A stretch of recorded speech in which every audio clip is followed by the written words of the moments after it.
Tu es une grenouille avec une fourchette? Je me suis dit que si je la piquais un petit peu, elle partirait. T'es sûr que c'est une grenouille? Ce serait quoi d'autre? Peut-être un crapaud? Y a une différence?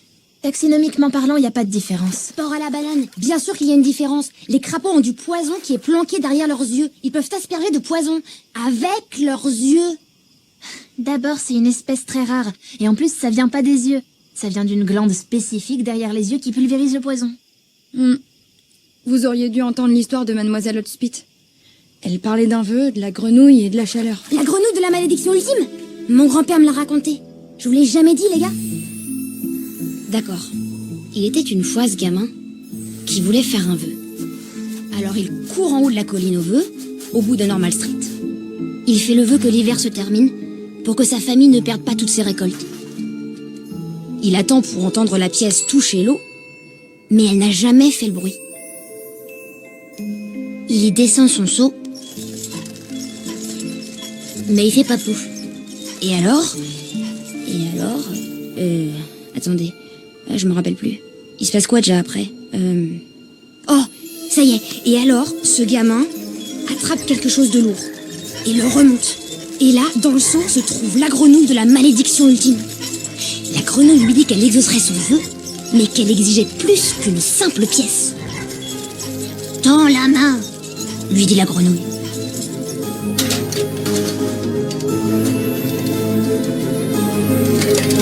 Et bim, mordu et amputé d'un doigt. Et ça, c'est ce qui lui coûte à son vœu. Apparemment, certains coûtent plus que d'autres. Mais son vœu a été exaucé, pas vrai? Eh bien, l'été est arrivé ce jour-là et les récoltes ont été sauvées jusqu'à ce que quelques mois après, parce que l'été s'éternisa, les récoltes cramèrent et le soleil brûla tout. Mais la chaleur a dû s'arrêter à un moment. Quelqu'un a dû briser la malédiction. Hein? Oh, ouais. Avec un truc du style une fourchette de la destinée ou un truc du genre. Ou peut-être que c'était une autre histoire. Vous savez, je m'en rappelle plus trop. Mais le doigt en moins, ça c'est dur à oublier. Génial. Va, parle-nous de Gortimer. Il fête ses 15 ans et c'est mon meilleur ami. Il aime collectionner les... Non. Dis plutôt... Ouais, dis-nous ce que Gortimer représente pour toi. Qu'est-ce que tu aimes chez lui? Mais j'aime des tonnes de choses. Tout le monde vous dira que Gortimer est un copain génial. Mais ce que tout le monde ne sait pas, c'est que Gortimer est le plus ingénieux de tout Normal Street. Je suis le moins ingénieux de Normal Street. On s'en fiche, c'est pas grave. C'est moi qui fais la blague de l'année. Toi, tu es le témoin au cas où on ne me croirait pas. T'es fan de Chapeau Blanc? Super fan. Prépare-toi à voir Ranger Bowen entrer dans l'histoire.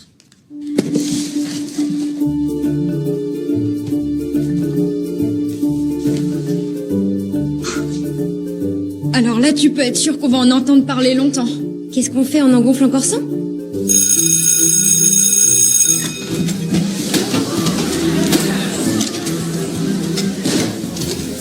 À partir d'aujourd'hui, à chaque fois qu'on prononcera le mot ballon, on pensera tout de suite à... Ranger.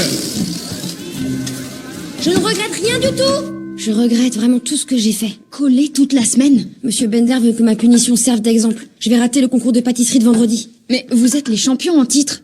Alors faudra attendre l'an prochain pour que grand-père puisse se présenter. Vous irez au concours, moi je te le dis. Ça, c'est tout Gortimer. Il a beau croire qu'il n'est pas astucieux, si un ami a des ennuis, il peut trouver une idée complètement dingue.